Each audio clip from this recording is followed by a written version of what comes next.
Committee, the standard reminder to silence your electronic devices and phones. I call to order the September 6, 2016 meeting of the Village of Messina Board of Trustees. Roll call, Mr. Offeld. Yes, sir. Mr. Chase. Here. I'm here. Mayor Courier is out of town, as is Trustee Carvel. Start with the approval of meeting minutes. Can we do these in a group? Entertain a motion to approve. Second. Motion, all in favor? Aye. Aye. So moved. Report of officers and committees. Code enforcement, Trustee Carbo and myself. We do have a code-related item later on that we'll be talking about blight, but other than that, nothing new to report on my end. Maybe a quick overview. Sure. Every Monday we have a meeting with the mayor. Building permits are up. I think the good weather this summer is making people pound nails, which is good. And last week and a half ago, I started working with our software people as far as creating the zombie database. So once the state law comes into effect, hopefully we'll just be able to go here. Nice. Here's our list. Now what do we do next? So I started working on that. Awesome. Economic development, Trustee Offeld and myself. I had some questions for Tim, but I can wait till next meeting. Okay. Fire committee, Trustee Carbo and myself. We will be meeting again soon. Anything you want to report on? Just to make maybe the whole board aware, you're aware that we're having issues with a ladder truck.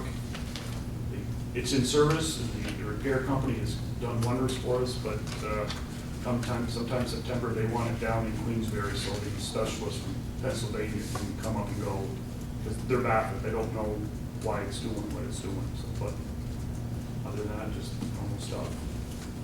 Hopefully they get it resolved. I hope once it's so down too. there. Yeah. Personnel committee, Trustee Shades. No report. Police committee, No report. Unless Adam, you have. recreation committee, No report. We'll meet next Tuesday. street committee, Trustee Offeld and myself. I don't really have anything other than the fact that people are very happy with West Orbis. I heard a lot about that. Josh, you guys did a great job. And as far as, I haven't heard so much at West Hatfield, but I heard a lot about West Orbis. So, Appreciate that. yeah. We also have, we reached out to St. Lawrence County. They're gonna assist us in painting the stripes down East Orbis, West Orbis, East Hatfield, West Hatfield. Okay. Awesome. Good. Also, the sidewalk you guys put in from the junior high there. School. Yeah. Good job. Thank you. Good job. Very nice to drive down there and see them walking on it. Yep. Water and sewer, Trustee Offeld and myself. Still flowing downhill. Indeed it is. Initial public comment period, as always. If you have any comment, please rise and state your name. Mr. Gray. Hi, Sean Gray, 5060 Service Street. Several weeks ago, there was some work being done on the water line towards the downtown, and they had to open a hydrant, I think, to relieve pressure right in front of my house, which I have no problem with. You know, it only makes sense, but it was open, wide open for several hours. The only problem was I had no water pressure in my house. Didn't know it was going to happen. I have an on-demand water heater that can have issues if it doesn't get enough supply of water. So I thought if it's going to happen again, not necessarily to me, but to anywhere, just a little heads up to the neighbors around that hydrant, even a note on the door or a knock on the door or a phone call would have been great just to know it was going to happen. Because it was, I think, 3 or 4 hours or it was wide open. So just a thought. Duly noted. Thank you. Seeing no other individuals, we will go into the next item. Old business, we don't have any on the agenda. Anything you guys have? New business. We're looking to establish a few public hearings. These are all in relation to grants that the village is looking to apply for. The first one is Access to Home for Veterans Program. Give you a very brief synopsis. This is DANK, who we partnered with on our housing this year, and they are assisting us in applying for this program. It provides financial assistance to low and moderate income veterans to make their home accessible for living with a disability. providing assistance with the cost of adapting homes to meet the needs with those with disabilities will enable veterans to safely and comfortably continue to live in their residence and avoid institutional care. The village is applying for a $150,000 grant to fund improvements to single-unit owner-occupied homes in the village of Messina. If funded, the program aims to assist at least 6 homes. Looking for, So moved. Second. so we'll schedule that for next meeting at 5:30. Would that be Monique, the 19th or 20th? All in favor? You take one at a time. then, We do just I think, don't you? No? No? You don't? Is that resolution, right? Yeah. So just for the first one? Yeah, just for the first one. All in favor? All right. Next up is the first-time home buyer. We're all probably familiar with this one. But again, Dank is the one leading the charge for the Village of Messina on this one. It will be for first-time home buyers within the Village of Messina with incomes at or below 80% of the area median income for St. Lawrence County. The village is proposing to assist 10 to 12 eligible first-time home buyers with assistance. Assistance will be provided in the form of deferred loans for down payment and closing costs. They can provide a bit more information before and during the public hearing as well, but we're looking to schedule that directly after the other hearing. So moved. Second. All in favor? Aye. Then up third is the Restore New York grant. This grant is being assisted by our partners at Strategic. The goal of this project is to remove blight and rehabilitate the Slavens building in downtown Messina. Basically built in the 1950s, it's been vacant for nearly 10 years. What they're looking to do is to have the former furniture showroom abated and renovated into a mixed-use building with retail, commercial, and market-rate apartments. It's within the Messina downtown core, where 20% of the population lives below the poverty line. Revitalization of the site. Basically, the total project cost is $600,000. The grant request is for $500,000. The remaining $100,000 will potentially be paid for by a private developer who might be in the partnership with it. Again, more information will be presented at the public hearing, but looking to establish that after the other 2 public hearings. So moved. Second. All in favor? Aye. Aye. Passes. Next up, we have the authorization to solicit bids for the installation of spray foam super insulation at the water treatment plant. Superintendent? Yeah, since the construction of the plant, there's never been any insulation in the back filter room, so the inside temperature fluctuates as the outside temperature does. So if it's 10 degrees above zero outside, that's pretty much what it is inside as well. What I would like to do is insulate the exterior walls and the ceiling with spray foam insulation.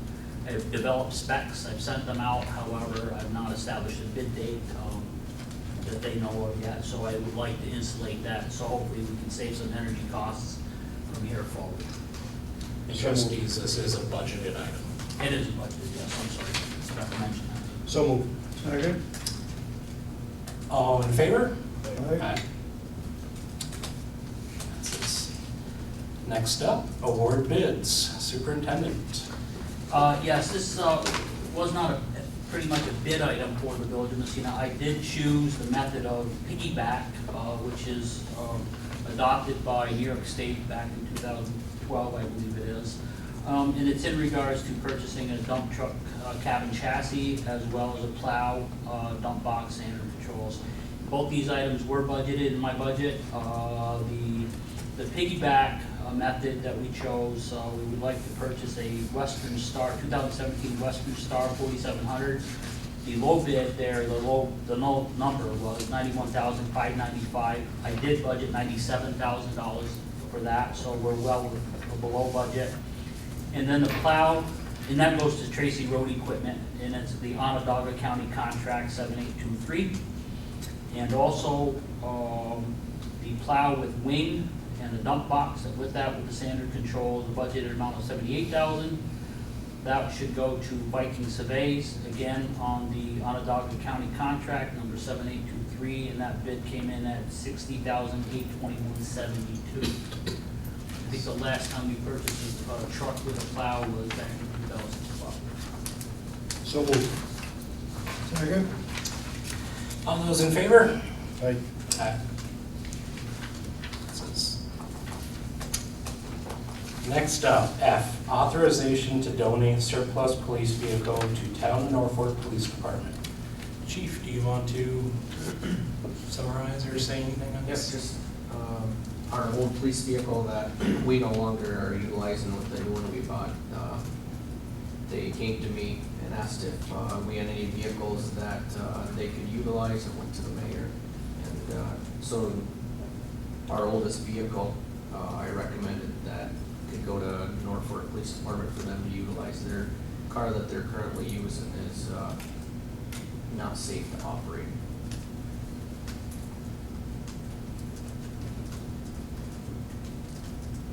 I can't see giving it to them. The reason why we trade and get rid of ours is because it's no longer used. We should take our vehicles and trade them in when we purchase one, just to give it out to one, because we're not using it. I don't agree with this idea at all, period. It's ridiculous. I mean, How long is it for? My understanding was it was to bridge a gap for them. Yeah, I'm not sure about that. Okay. So they would be returning. I'm not positive. you know what I'm saying?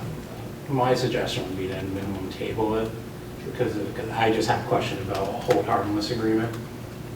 And would it be comfortable even if we I mean, if we could help somebody out to bridge the gap, Yeah. I don't have an issue. I don't have a problem with that, no, just to help give it to them. Right, yeah, that's, right, and I'm quite sure that it was to bridge the gap.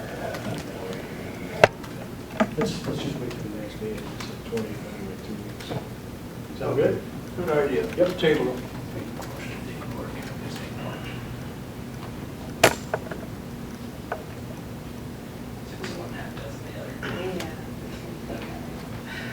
No action being taken on that item, I'm going to move to the next item, which is G, proposed resolution, authorization to apply registration fees to blighted properties. So this basically goes back to the blight code that we passed well over a year ago. Gave ample time for everyone to familiarize themselves and bring themselves into compliance to make sure they didn't hit the severe point values.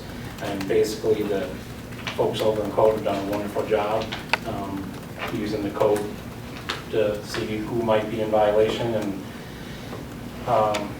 Foreman has given us a list of those properties who, correct me if I'm saying this incorrectly, but basically were notified appropriately. We went out of our way to notify them, and we received no response, no corrective plans, nothing. Typically what happens is, as soon as they're notified, they have 30 days to come back to us and say, hey, I know I'm in violation, but I have a plan. And the folks at Code and the Code Committee is pretty good at being able to recognize when somebody has a plan and giving them the chance. These properties, we've had zero contact from. That's correct. I can go over as a ballpark if you want. Sure. 3 or 4 of the properties, the people that own them are deceased. There's no estate, or if there is an estate, they don't want it.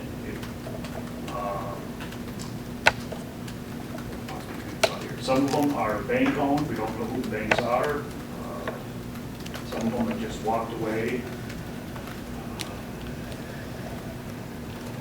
So like you said, we wait, you send the certified letter, we try to contact them any other way, nothing, no response. How long do they have to pay the fee? I don't know, I talked to Julie about it a number of times. It'll go on their taxes, I think, next year, so.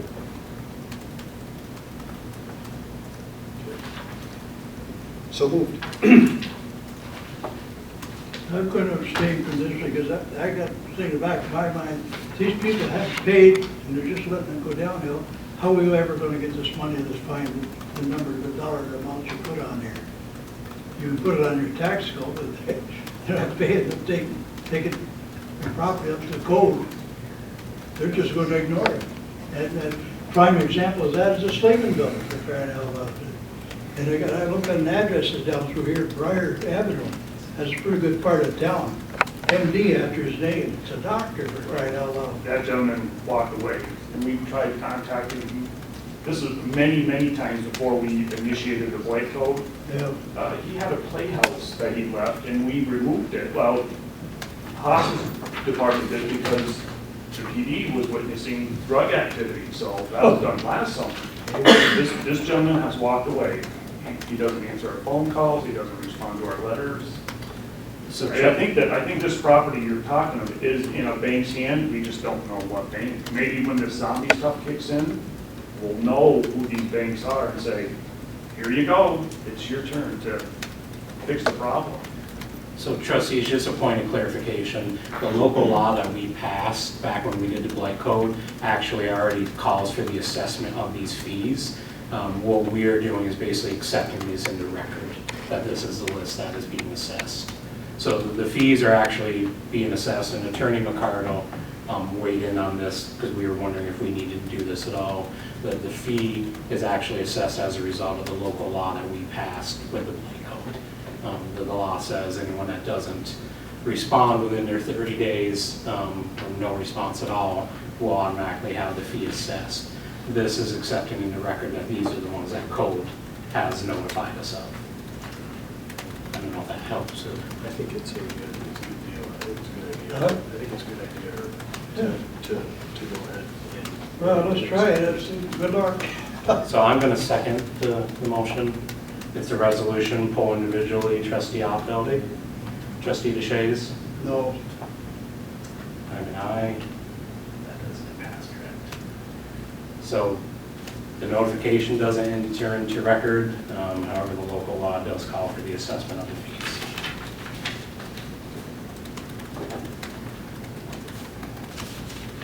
Moving on, item number 7, voucher warrants. I move that the vouchers signed by trustee Carl and myself be approved. Second. All those in favor? Aye. Aye. 8, monthly reports. We had some on the table. Yeah, I passed it. Yep. Did you see it? Yeah, I passed it. Yeah. Questions or discussion? Communications correspondence. I have a couple. The mayor is issuing a proclamation. I won't do the full reading as it's not my proclamation, but basically September 16th marks the 229th anniversary of the framing of the Constitution of the United States of America by the Constitutional Convention. Therefore, the mayor is declaring that the week of September 17th through 23rd be Constitution Week. So I have a copy of the proclamation. If anyone is interested, please feel free to step up afterwards. But that is one of the correspondences and communications. Secondly, we did receive word regarding Parker Ave Bridge. As we've known for quite some time, that is going to be replaced. And basically, they are looking at traffic to stop Monday, September 12th. And that is going to be detoured until the fall of 2017. So any help we can get in spreading that word. But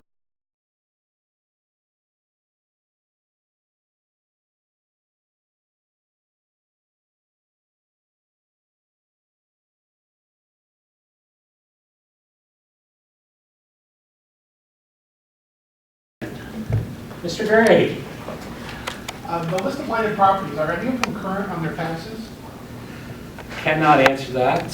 The only reason I ask is if they are, the assessor's sending their tax bill somewhere, whether it's a bank or an individual. So that might be a way to track down who owns it or who's responsible. And if it's a bank, certainly we should help out. Anyone that is on here, we have no information on.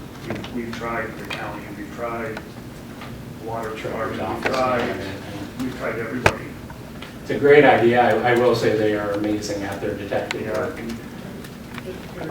Most of these properties we've been working on it for quite some time. It's just not like, okay, you're on the blight. We've tried every other avenue.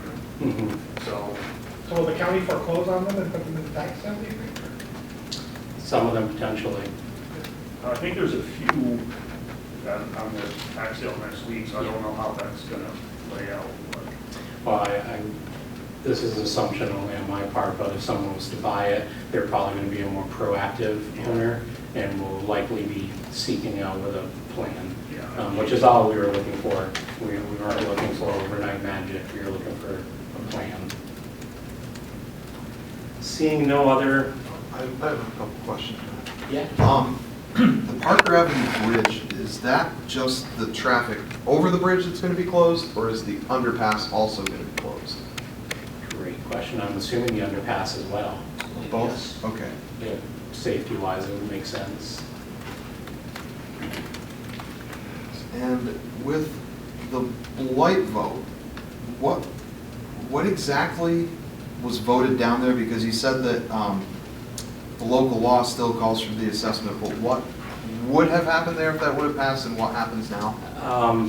The fees will still be assessed because the local law does call for them. Basically, the village board was looking to have this entered into record, more of a I don't want to say a re-upping, but a recertifying our stand behind this local law. So by putting this into record, we were saying, yes, we're well aware that the local law is being utilized and that fees are being assessed. So it was more of an entering into record on behalf of the village, but the local law is still very much valid and being utilized. And you'll see these type of reports regularly. This isn't a one-time, so chances are you will see these addresses again.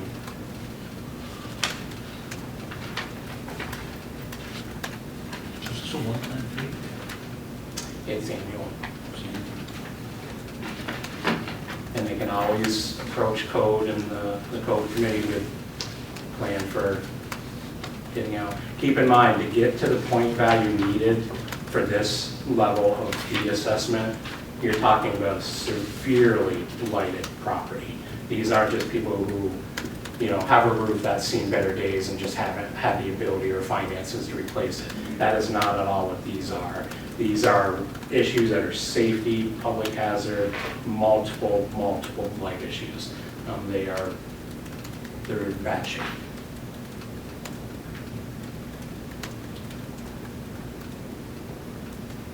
Any other questions? Motion to adjourn? So moved. Second? All in favor? Thank you, folks.